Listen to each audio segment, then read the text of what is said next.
Hello and welcome to The Quiet Conquest, the podcast designed to help you drift off to sleep while your mind absorbs the richness of history. Tonight, we journey into a realm where myth and history intertwine, a landscape of rolling green hills, ancient stone circles, and misty, forgotten battlefields. We are entering the world of King Arthur's Britain. Our exploration begins not with a clear-cut historical figure, but with a tapestry of legends woven from the threads of a tumultuous age. The story of King Arthur is more than just a tale of a single man. It is the enduring myth of a nation, a cultural echo of a time of great change and uncertainty. This is the period following the departure of the Roman legions from Britannia in the early 5th century. Imagine the scene. Roman rule, which had provided a structured, albeit often harsh, order for nearly 4 centuries, has vanished. The meticulously constructed roads, the sophisticated villas, and the urban centers of Londinium and Camulodunum are left to fend for themselves.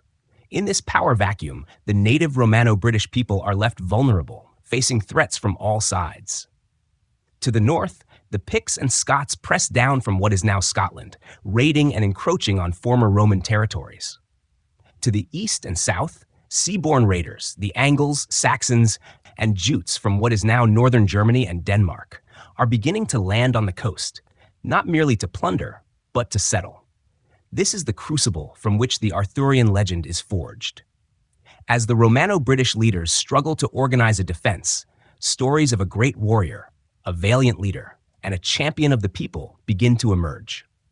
These tales, passed down through the generations, are a form of cultural memory, a reflection of a deep longing for a hero to restore order and lead the resistance against the encroaching invaders. The earliest mentions of a figure like Arthur appear in Welsh texts, such as the 9th century Historia Brittonum, which attributes 12 great battles to a dux bellorum, a leader of battles named Arthur. The language is sparse and factual, yet it lays the foundation for a much grander narrative to come. Over time, these simple accounts are embellished and expanded upon. The figure of Arthur becomes associated with a court of loyal knights, a magical sword, and a noble quest for a legendary chalice. As we lie here, letting the words wash over us, we can picture this world in our mind's eye. The landscape is a mosaic of ancient, pre-Roman Celtic settlements, overlaid with the remnants of Roman engineering. Abandoned forts stand silent on hilltops, their stone walls crumbling, while new, smaller kingdoms rise and fall. It is a time of mud and timber halls, of mead and firelight, of heroic poems recited in hushed tones around the hearth. The very names of the places in the legend, Camelot, Avalon, Tintagel, evoke a sense of mystery and ancient power. They are rooted in the geographical and historical reality of Britain, yet they transcend it, becoming symbols of an idealized age. The legend of Arthur is a story of resistance, of hope against overwhelming odds, and of the universal human desire for justice and honor. This is a journey into the heart of a legend that has shaped the British identity for over 1,000 years. It is a story told and retold by chroniclers, poets, and storytellers, each adding their own layer of detail and meaning. We will explore the historical context of Britain after the Romans, the possible real-life inspirations for the figure of Arthur, and the evolution of the legend through the Middle Ages and into the modern era. We will walk through the misty glades of Britain, listen to the whisper of the winds across ancient battlefields, and delve into the enduring themes of heroism, chivalry, and betrayal that make the Arthurian story so captivating. So, as you settle in, let go of the day's concerns. Close your eyes and allow the narrative to gently guide you into the deep and peaceful sleep. Let the history of King Arthur's Britain be your guide. Sweet dreams. As the final Roman ships disappear over the horizon, we find ourselves standing on the shores of 5th century Britannia. The long period of Roman rule, which began in AD 43, has come to an abrupt end. The last legions, the military backbone of the province, were withdrawn by the Emperor Honorius around AD 410 to defend the heart of the Roman Empire against barbarian invasions on the continent. Their departure creates a profound vacuum, not just of military power, but of administrative and economic stability. For centuries, the people of Britannia had lived within a highly structured system. Roman law, Roman administration, and the Roman military provided a framework for society. The Pax Romana, or Roman peace, had largely quelled internal conflicts and kept external threats at bay. Now that framework has been stripped away. Imagine the landscape. The great stone fortresses of the northern frontier, like those along Hadrian's Wall, are now manned by a skeleton crew, if at all. The carefully engineered roads, which once bustled with Roman soldiers and merchants, are becoming less maintained, slowly succumbing to the encroaching nature. The grand villas of the Romano-British elite, once symbols of wealth and Romanization, are becoming less secure as the network of trade and communication unravels. This is a time of immense fragmentation. The various tribes and local chieftains, who had been subsumed by Roman power, now vie for control of their old territories. The sophisticated urban centers, such as Londinium, modern London, and Verulamium, decline as the economic system that sustained them collapses. The people are left to their own devices, forced to organize their own defenses. This period is often referred to by historians as the Dark Ages, not because of a lack of events, but because of a scarcity of written records. The literate, educated elite who had kept detailed Roman records are gone, and a new, more localized and oral culture is emerging. We are left to piece together the events of this time from fragmented accounts and archaeological evidence. The primary threats to the remaining Romano-British population come from both within and without. To the north, the Picts and Scots, tribes who had never been fully conquered by the Romans, see this as an opportunity to expand their territory and raid for resources. They cross the old Roman borders, preying on a populace no longer protected by a professional army. But a far more significant threat is emerging from the sea.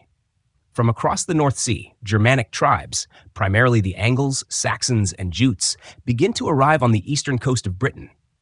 Initially, they may have been invited as mercenaries, or foederai, to help defend against the northern raiders, a common Roman practice. But soon, their numbers swell, and their intentions shift from defense to conquest. They are not merely raiding, they are coming to settle, bringing with them their own language, customs, and religious beliefs. They begin to establish their own small kingdoms, or suttons, gradually pushing the native Britons westward. It is in this chaotic and violent landscape that the seeds of the Arthurian legend are sown. The Romano-British, facing cultural and military annihilation, would have desperately needed a leader, a rallying figure. They needed a general who could unite the disparate factions and lead a successful resistance. The oral traditions that would eventually form the basis of the legend likely began as stories of a great war leader who successfully held the line against the Anglo-Saxon advance, at least for a time. These tales would have provided a sense of hope and a narrative of resilience for a people in peril. The legend of Arthur, therefore, is an expression of this profound historical moment, a cry for a hero in a time of darkness and upheaval. It is a story born of a deep yearning for a return to stability and a defense of one's homeland. As we drift through this period of profound change, we can feel the shift in the very fabric of society. The neat, organized world of Roman Britain is dissolving, replaced by a patchwork of small, warring kingdoms. The language of Latin is giving way to Old English, and the Christian faith, which had taken hold under the Romans, is being challenged by the pagan beliefs of the new settlers. It is a world on the brink, and it is here, in the midst of this struggle, that the glimmer of a legend begins to shine. As we continue our journey into the quiet landscape of post-Roman Britain, we must now ask a fundamental question. Who was the real Arthur? The truth is, there is no definitive historical figure that we can point to and say, this was King Arthur. The legend we know today is a composite, a literary creation built upon a few tantalizing fragments of historical record. The earliest mentions of a figure named Arthur are not in grand chronicles of kings, but in sparse and often ambiguous Welsh texts. Our first significant clue comes from the Historia Britonum, or History of the Britons, a work compiled in the 9th century and traditionally attributed to a Welsh monk named Nennius. This text is our earliest source to explicitly name Arthur. It describes him not as a king, but as a dux bellorum, a leader of battles. He is credited with fighting 12 major battles against the invading Anglo-Saxons, culminating in a decisive victory at the Battle of Badon. This is not the Arthur of grand castles and round tables, but a gritty historical war leader fighting a desperate defensive campaign. Another crucial source is the Annales Cambriae, or Welsh Annals, a collection of brief notes on events in Wales. These annals, compiled in the 10th century, mention Arthur twice. The first entry, dated to the year 516, records the Battle of Badon, in which Arthur carried the cross of our Lord Jesus Christ for 3 days and 3 nights on his shoulders, and the Britons were victors. The second entry, dated to 537, records the strife of Camlin, in which Arthur and Medrawt perished. These entries are incredibly significant because they place the figure of Arthur within a historical timeline, tying him to 2 specific, albeit not fully identified, events. The mention of Medrawt is also noteworthy, as this is the earliest reference to what would later become the treacherous Mordred. These early sources paint a picture of a man who was a military hero, perhaps a commander of the remaining Romano-British cavalry, who successfully rallied the native population and halted the Anglo-Saxon advance for a generation. It is highly plausible that such a figure existed. The strategic and linguistic divide between the Britons and the Anglo-Saxons is clear in the archaeological record, suggesting a period of sustained resistance. The Anglo-Saxon conquest was not a single, swift event, but a slow, gradual process that took centuries. A strong, effective leader, or a series of leaders, would have been essential to this resistance.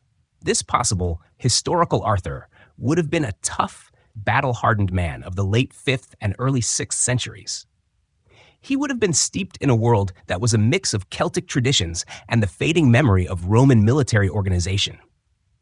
His weapons would have been the spear, the sword, and the shield, and his battles fought on muddy fields and in misty valleys, far removed from the romanticized image of gleaming armor and jousting tournaments.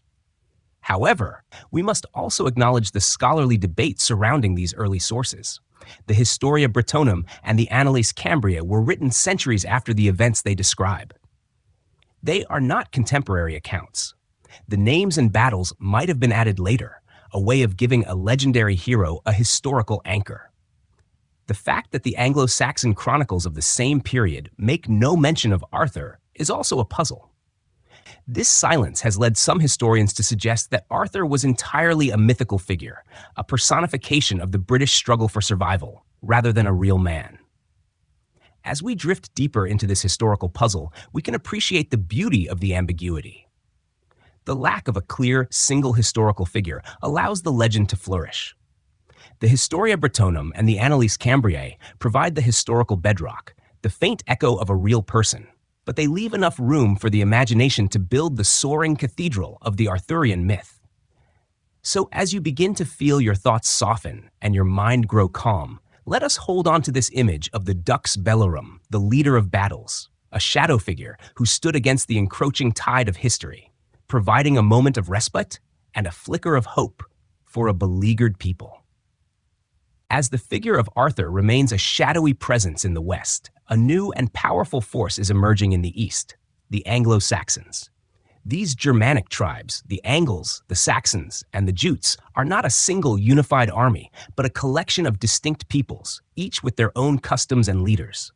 Their arrival is a slow but steady encroachment that will fundamentally change the cultural and linguistic landscape of Britain forever.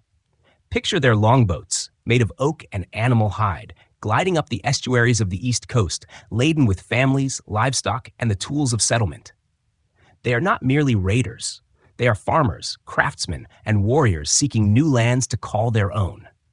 They settle first in the fertile lowlands of what we now call East Anglia, Kent, and Sussex, establishing small kingdoms defined by their tribal identity. The names of these kingdoms, Essex, East Saxons, Sussex, South Saxons, Wessex, West Saxons, and so on, are still with us today, a linguistic testament to this period of conquest and settlement. The Anglo-Saxons bring with them a new social structure, one based on a system of loyalty to a chieftain or king, rather than the more Romanized and now failing civic administration.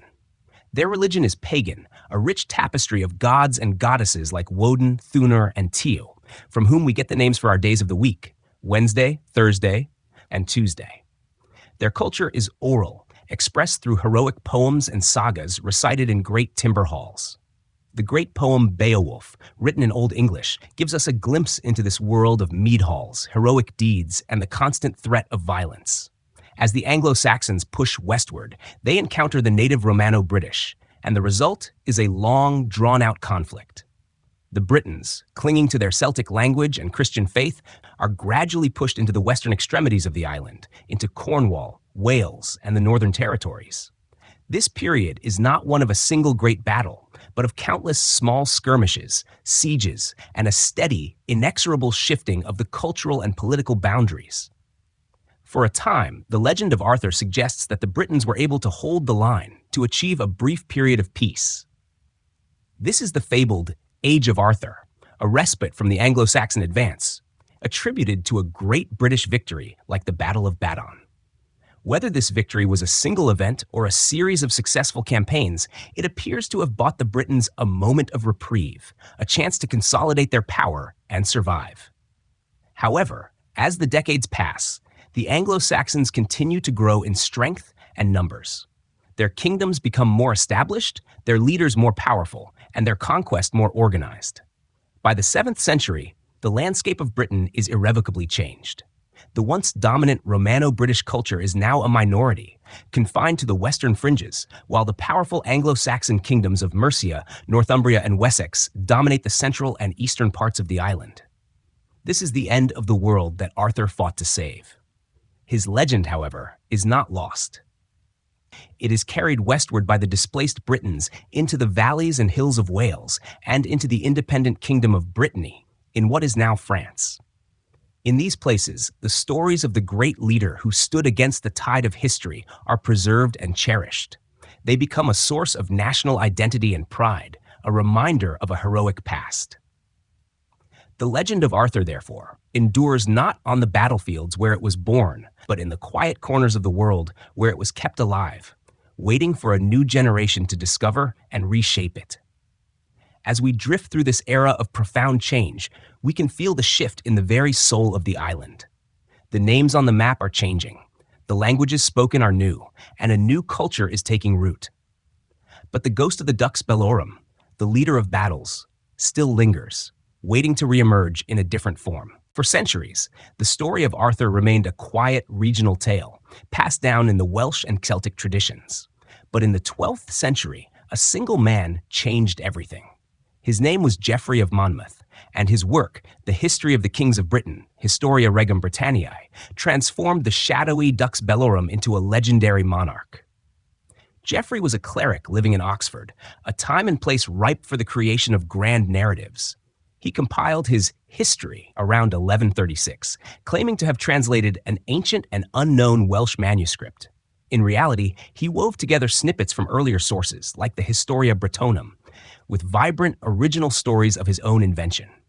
His work was a sensation, a bestseller of its time. It provided a sweeping, continuous history of Britain from its mythical Trojan origins right up to the Anglo-Saxon conquests, filling the historical void with a cast of heroes, villains, and kings. Geoffrey's Arthur is a figure of immense power and nobility. He is a king, not a mere war leader, and he inherits his crown from his father, Uther Pendragon, a name that Geoffrey himself likely invented. The story of Arthur's conception, involving Merlin's magic and Uther's deception, is introduced here for the first time. The tales of Arthur's early life, his pulling of the sword from the stone, and the establishment of his court at Camelot are also products of Geoffrey's fertile imagination. He gave Arthur a full biography, detailing his military campaigns not just against the Anglo-Saxons, but also against the Picts, the Irish, and even the Romans. In Geoffrey's narrative, Arthur conquers vast swathes of Europe, establishing a British empire that rivals that of Rome itself. He presents Arthur as a powerful, glorious ruler, a paragon of knightly virtues. The most significant contribution of Geoffrey of Monmouth, however, was in providing the legendary figure with a complete, if fictional, historical context. He gave Arthur a lineage, a court, and a destiny. He introduced many of the characters who would become staples of the legend, including the wizard Merlin, Queen Guinevere, the treacherous Mordred, and the valiant Gawain. The story of Arthur's final, tragic battle at Camlan and his journey to the mystical island of Avalon is also brought to life in Geoffrey's work. It is Geoffrey who gives the legend its grand, epic scope, transforming it from a local folktale into a European-wide phenomenon. Geoffrey's work was widely read and accepted as historical fact for many centuries. It provided a powerful national myth for the British, a story of a glorious past that could inspire hope and pride in a world of constant political and social upheaval. The Norman kings of England, who had conquered the country in 1066, were particularly keen on this narrative. It gave them a sense of continuity with a heroic British past, even though they were of French origin. By adopting the Arthurian legend, they could present themselves as legitimate heirs to a grand and noble tradition. As we gently drift through the pages of Geoffrey's Historia, we are no longer in the muddy, chaotic world of the 5th century. Instead, we are in a more organized, more literary landscape. The timber halls have been replaced by stone castles, and the war-torn landscape by a vibrant, idealized kingdom. Geoffrey's genius was not in discovering history, but in creating it, in weaving a story so compelling and so resonant that it would be embraced as truth. The legend of Arthur, as we largely know it today, is a product of this 12th century literary revolution. A story that was born in the imagination of a single man, but went on to shape the cultural memory of an entire nation.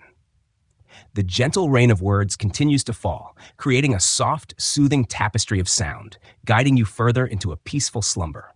With Geoffrey of Monmouth's grand narrative providing a new framework, the legend of Arthur enters the High Middle Ages and acquires a new, transformative layer: the ideals of chivalry and courtly love.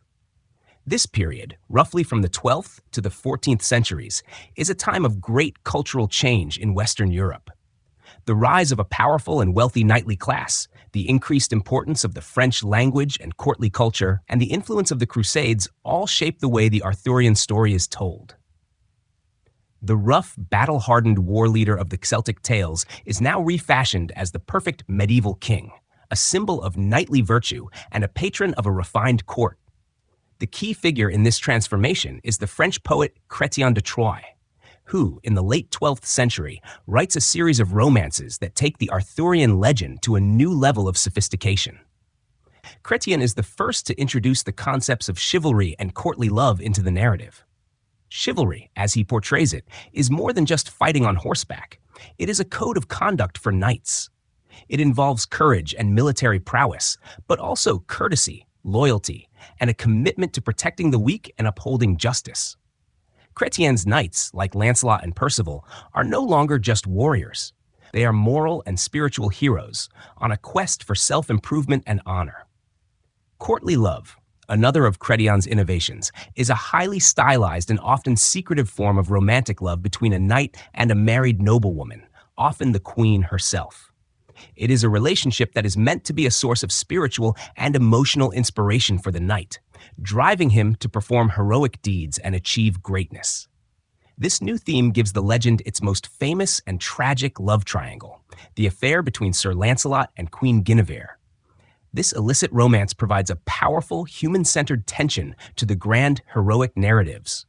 It introduces the themes of betrayal, sin, and the destructive power of passion, which ultimately lead to the downfall of Arthur's court. Chrétien de Troyes' romances, written in a flowing and elegant style, are immensely popular.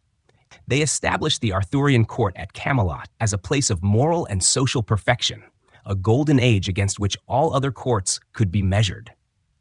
His works also introduce characters that would become central to the legend, most notably Sir Lancelot, a figure who does not appear in any of the earlier sources. Lancelot is portrayed as the quintessential knight, valiant, handsome, and tragically flawed. The focus shifts from the king himself to the exploits of his knights, each of whom embarks on his own adventures, demonstrating the values of the chivalric code.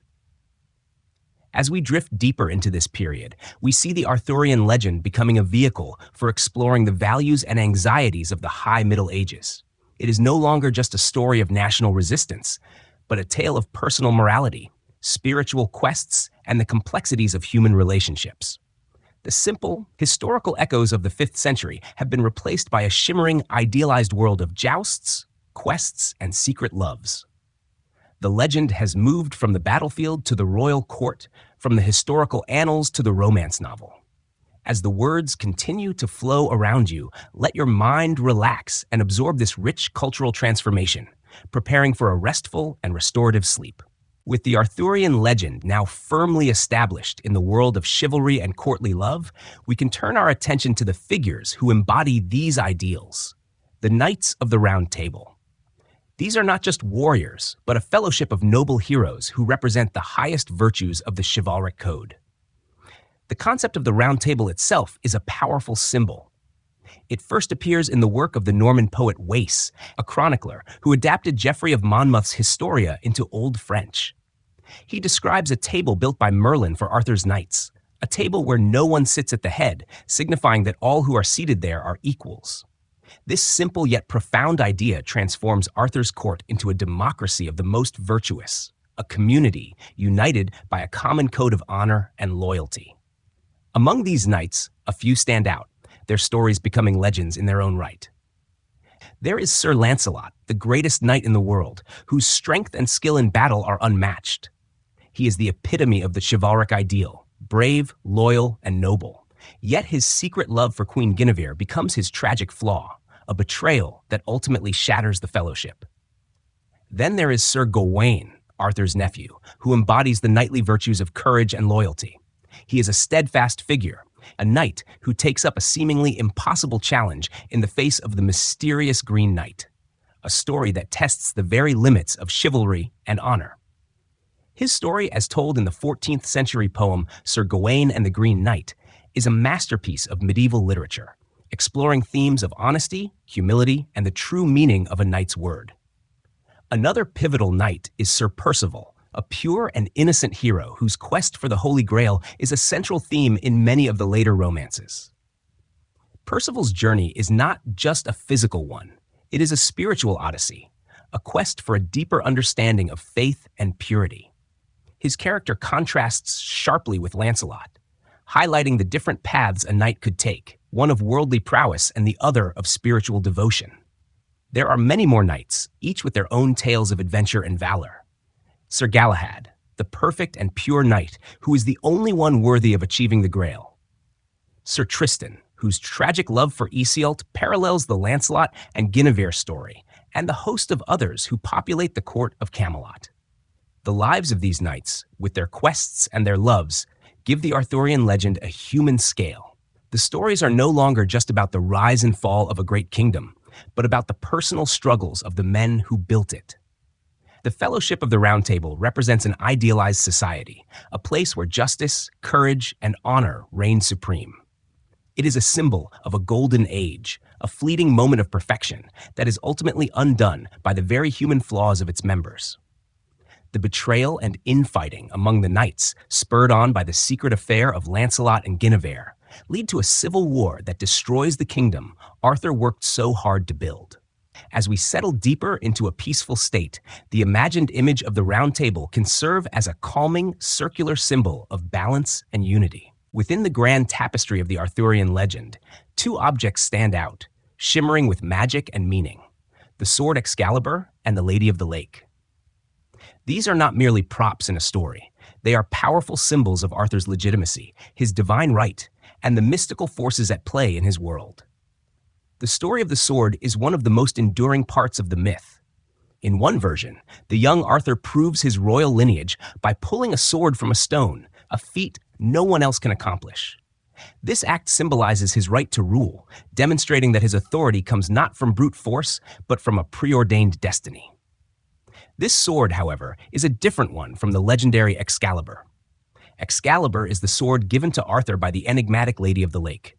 Picture the scene in your mind's eye: a quiet, misty lake, its surface still and reflective. From the center of this lake, a disembodied arm, clad in white silk, rises, holding aloft a magnificent, gleaming sword. This is the Lady of the Lake, a powerful enchantress who represents the magical, mystical side of the world. She gifts the sword to Arthur, not as a symbol of his birthright, but as a weapon of divine power. She tells him that the scabbard, the sheath that holds the sword, is even more valuable than the blade itself, for as long as he wears it, he will not lose a drop of blood. This detail underscores the magical protection that surrounds Arthur, separating him from the ordinary human realm. The Lady of the Lake herself is a fascinating and complex figure. She appears in different forms and serves different purposes throughout the various legends. Sometimes she is a benevolent, almost goddess-like figure, a giver of gifts and a source of wisdom. In other tales, she is more ambiguous, a powerful fey creature with her own agenda. She is the one who raises Sir Lancelot, giving him the title Lancelot of the Lake. And she is also the one who, in some versions, takes the dying Arthur to the mystical island of Avalon. She represents the old, pre-Christian magic of Britain, the ancient, powerful forces of nature and myth that coexist with the new Christian morality of the knights. The sword and the lady are also key elements in the tragic conclusion of the legend. After Arthur's final fatal battle, the mortally wounded king commands Sir Bedivere to return Excalibur to the lake from which it came. After 2 attempts, where Bedivere hides the magnificent sword, he finally obeys and throws it into the water. An arm rises from the lake to catch it, brandishes it 3 times, and then sinks beneath the surface, a final symbolic act that closes the book on Arthur's reign. The return of the sword signifies the end of the Golden Age and the return of a divinely bestowed power to its original mystical source. As you feel the calm and the quiet settling over you, you can picture the shimmering surface of the lake, the gentle return of the sword, and the peaceful final act that brings a great story to its close. As the legend of King Arthur matures, it takes on its most spiritual and enduring form, the quest for the Holy Grail. This is a theme that moves the story from a tale of worldly chivalry to one of spiritual salvation. The Grail, a legendary chalice or dish, is said to have been the cup that Jesus used at the Last Supper and later used by Joseph of Arimathea to collect the blood of Christ at the crucifixion. In the Arthurian legends, it becomes a mysterious object, a vessel of immense power that can only be found by the purest and most virtuous of knights. The quest for the Grail elevates the Arthurian narrative from a purely secular story of kingship and warfare to a profound Christian allegory. The Grail's introduction into the legend is a complex and fascinating development. It appears for the first time in the late 12th century in the work of Chrétien de Troyes, who writes of a Grail or Graal in his unfinished romance, Perceval, the story of the Grail. Chrétien's Grail is not yet the Holy Grail we know today. It is a mysterious object that appears in a procession at the Fisher King's castle, but its true significance is not fully revealed. Later writers, however, especially the anonymous authors of the Old French Vulgate cycle, take up the theme and transform the Grail into the sacred vessel of Christian tradition. They weave a rich tapestry of spiritual adventure, creating a narrative that is less about physical combat and more about spiritual purity and redemption. The quest for the Grail is a deeply personal journey for each knight. It cannot be achieved through brute force or worldly prowess alone. It requires a purity of heart and a selfless devotion to God. This is a challenge that many of Arthur's greatest knights, including the valiant Lancelot, are unable to meet due to their moral failings. Lancelot, despite being the greatest knight, is barred from finding the Grail because of his adulterous love for Queen Guinevere. The only knights who are worthy of the quest are those of exceptional virtue, most notably Sir Percival, and in later versions, the miraculously pure Sir Galahad, Lancelot's son. The Grail Quest becomes a litmus test for the moral state of Arthur's court. It reveals the flaws and sins of the knights, exposing the cracks in the foundation of Camelot. The pursuit of the Grail draws the most spiritual and pure knights away from the court and from their allegiance to Arthur, weakening the fellowship of the Round Table. It is a quest that ultimately contributes to the downfall of the kingdom, as it sets the stage for the moral and physical fragmentation that will lead to the final, tragic battle. As we drift deeper into this peaceful and spiritual space, let the ideas of the Grail Quest wash over you. It is a story about the search for meaning beyond the material world, a journey into the depths of the soul. The legend of the Grail reminds us that true greatness lies not in worldly power or victory in battle, but in the purity of our intentions and the sincerity of our hearts. The words now are like a gentle current, carrying you into the calm and quiet waters of a deep and restorative sleep. We have journeyed from the misty post-Roman battlefields to the shimmering courts of Camelot, and now we arrive at the final, most profound aspect of our story, the legacy of Camelot. While the kingdom of Arthur may have fallen, its spirit and the legend that embodies it has never truly died. The story of Arthur is a testament to the power of myth, its ability to survive and adapt across centuries, serving as a mirror for the values and anxieties of each new age. In the late medieval period, the legend finds its definitive form in English with Sir Thomas Malory's Le Morte d'Arthur, completed in 1469. Malory, writing from a prison cell, compiles and translates the many French romances, giving the story a new, unified narrative that has shaped our modern understanding of the myth more than any other single work. His version is a grand tragic epic, a story of a great kingdom's rise and fall, culminating in the final, devastating battle at Camelot and Arthur's mysterious journey to Avalon. Malory's work becomes the cornerstone of the legend in the English-speaking world, a foundational text that would be read and reinterpreted for centuries to come. As the centuries pass, the legend of King Arthur continues to evolve. In the Renaissance, Arthur is celebrated as a national hero, a symbol of British glory and imperial destiny. In the Victorian era, poets like Alfred, Lord Tennyson, take up the story in his epic Idylls of the King, using it to explore the moral and social dilemmas of his own time. The Victorians see in Arthur the ideal of chivalry, a model of Christian virtue and self-restraint. The legend becomes a vehicle for examining themes of duty, temptation, and the struggle between good and evil. In the 20th and 21st centuries, the story of Arthur finds a new home in film, television, and fantasy literature. He becomes the eternal hero, a figure of hope and resilience in a world that often feels fractured and without direction. Modern retellings, like T.H. White's The Once and Future King, which inspired the musical Camelot, focus on the human and psychological aspects of the story, exploring the idealism of a king who dreams of a world without war. The legend also becomes a powerful metaphor for leadership, justice, and the eternal struggle to create a better world. The legacy of Camelot is not just in the stories themselves, but in the places and traditions it has inspired. The hills of Glastonbury in Somerset are forever linked with the mystical Isle of Avalon, the resting place of the king. The rugged cliffs of Tintagel in Cornwall are seen as the birthplace of Arthur, a place where myth and reality merge. The very idea of the once and future king, the belief that Arthur will one day return to save Britain in its darkest hour, is a powerful expression of national hope and enduring mythic belief. The legend has inspired countless artists, writers, and composers, from the pre-Raphaelite painters to modern fantasy authors, each adding their own layer to the rich tapestry. As our journey comes to an end, we can see that the story of King Arthur's Britain is not merely a historical or fictional account. It is a living, breathing part of our cultural heritage. It is a legend that began as a faint echo of a real-life struggle and grew into a powerful symbol of our deepest desires, for justice, for honor, and for a golden age of peace.